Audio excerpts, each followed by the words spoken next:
Which shoe is better to hoop in? The Adidas Dame 8 or the Nike KD14?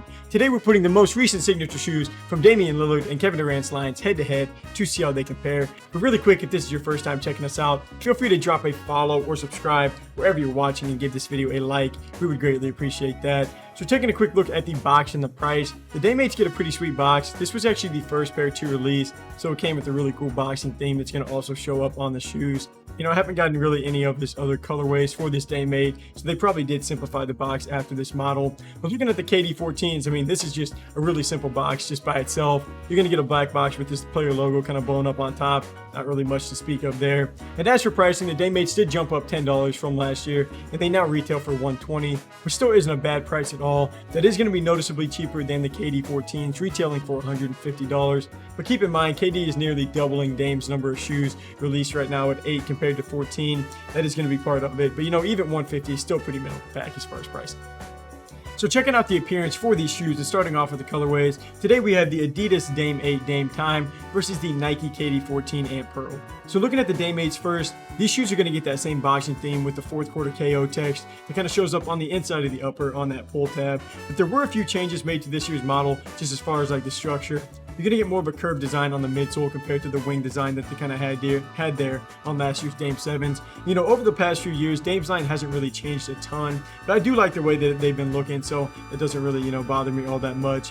But these are going to have a pretty noticeable color break in the middle of the shoe. Honestly, it kind of reminds me of like that Jordan Zion 1, where you get that shift like where it goes from like purple to yellow on the specific model. But I just really am curious to see if Adidas is going to use that extended play series like they did on the Dame 7s with that whole like EXT-PLY theme. I just love the colorways that came out of that, so I'm hoping that they do. But now switching it over to the KD14s, the Ant Pearl colorway just dropped. This color scheme did, and you know, they are so clean. KD has been doing that Ant Pearl color scheme for a while now on his shoes. I just really do love the concept. But looking at the actual model itself, these aren't as simple compared to like the KD13s last year. Nike did bring the strap back, and I really do just love the strap on basketball shoes, so I mean, that piece was nice for me. And the wavy pattern on the upper is also going to be pretty clean, especially in the back, kind of around the heel. And I even like the look for the like Nike bubble that's on the midsole. It's just a pretty nice design, and I mean, definitely a clear upgrade from the KD13 as far as the appearance, in my opinion. So two pretty nice looking shoes here, but now let's go ahead and see how they hold up on the court.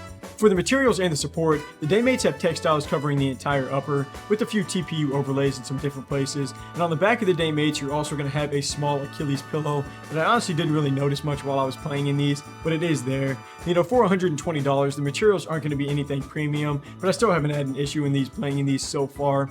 And even with there being nothing really geared to help with the support, such as like an outrigger, a strap, a built-up midsole, these still are going to do a good job of holding your foot in place, so there's nothing really to worry about there. But now switching it over to the KD14s, Nike brought back the strap, like I said, which is going to be a nice additional piece, and they also used a multi-layer mesh upper with some added thickness in certain areas to kind of help keep your foot in place. So this gives you a really controlled feel while you're playing in this model. You can tell that Nike didn't really cut the cost on the material sections, which a lot of shoes do, so I did like that part. And the support is really solid on this KD14 model. You had that strap to add some additional lockdown, and the lateral containment is going to be great. Like the upper is pretty sturdy, so you don't have to worry about your foot sliding around. And these do run up a little bit higher, I mean, kind of more of a mid-top design, so your ankle does feel extra secure within that heel counter. And these shoes aren't going to be heavy, but they still won't be the lightest. The KD14 weighs 474 grams for a size 10.5, and you know, that's just this Ant Pearl colorway though for some reason, because my black and lime pair did weigh a little bit less than that, but the Dame 8s are going to weigh in at 440 grams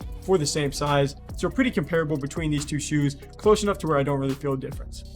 So now getting into more of the materials and the performance side, and starting off with the cushioning, the Dame 8s get a dual density Bounce Pro cushioning setup, and that is designed to give you the perfect ratio of energy return, cushioning, and support, and this is a really nice model to play in. Adidas used a light strike cushioning setup on the Dame 7s that had a pretty similar playing feel, and I was a fan of that shoe too. The impact protection on these just has felt pretty solid whenever you're landing from any type of jump, so I don't have anything bad to say about that, about the Dame 8, I guess, for this section. But now looking at the KD14s, Nike uses a full-length Zoom Air strobel unit that is stitched directly to the upper, and that is meant to keep this shoe soft yet responsive. And the KD14s do feel really great to play in. Like the insole is pretty soft anyways, and it won't take a ton of time to break in, if any, so that part's definitely nice. But the Cushion foam midsole is just going to add to an already soft feel, and I do think the KD14s just give you a really balanced feel from the front to the back of the shoe, so cushioning is going to be one of the better aspects on the KD14. So to finish off with traction, the Daymates follow the same general concept from last year's design, just with a slightly different pattern. You're going to get those wavy lines inside of like that jagged arrow setup with some indentions in the middle of the shoe. And for this model, I wouldn't say that they're sticky, but they still do have some grip. So nothing, too special, but it's still going to be a solid performer. I did test them out outdoors too, and they played well, just like the 7s did. But now switching it over to the KD14s, Nike kept the same general concept, just like the Daymates did, from their KD13 model, and they kept those oval patterns on there on the bottom. And that's going to handle, your side-to-side or like your lateral coverage. And then the rest of the design is kind of going to manage your front-to-back movements. And the traction is a really nice aspect for this KD14 shoe. It's arguably the selling point along with the cushioning. But to finish off with sizing, I went true to size on both, and these shoes are kind of opposites of each other. The Daymates are going to run a little bit long, giving your toes more room than I personally need, but it's going to be right on for the width. And then the KD14s are going to be good on the length, but they maybe run a little bit narrow, so just keep that in mind whenever you're buying these. So for the final ratings and starting off with the appearance, both of these shoes look pretty good, but I do love the changes that were made to the KD14s, so I'm going to start off going that way. For cushioning, the Daymates did get a little bit softer than the Dame 7s, but they still aren't at the same, expectation for the KD14s, so I'm going to stay with KD's line here. For materials, even with the KD14s getting a higher retail tag and adding the strap, the Daymates are going to be solid in this category as well. I mean, you're going to have that little Achilles pillow, so I'm actually just going to keep the material section as a tie. And the support category is really close too, because Dame's line never really struggles here. It does stay true on the 8s, but I mean the KD14s, they have that strap for additional lockdown. Just the whole KD14 model feels really sturdy, so I'm actually going to come back and go with KD's line here, and I'm going to stay with the KD14s for the final traction category. I mean, they grip the floor really well. Dame's line still does have some room to improve. They collect dust pretty quick, but that is going to lead to me going with the Nike KD14 as the better shoe to hoop in.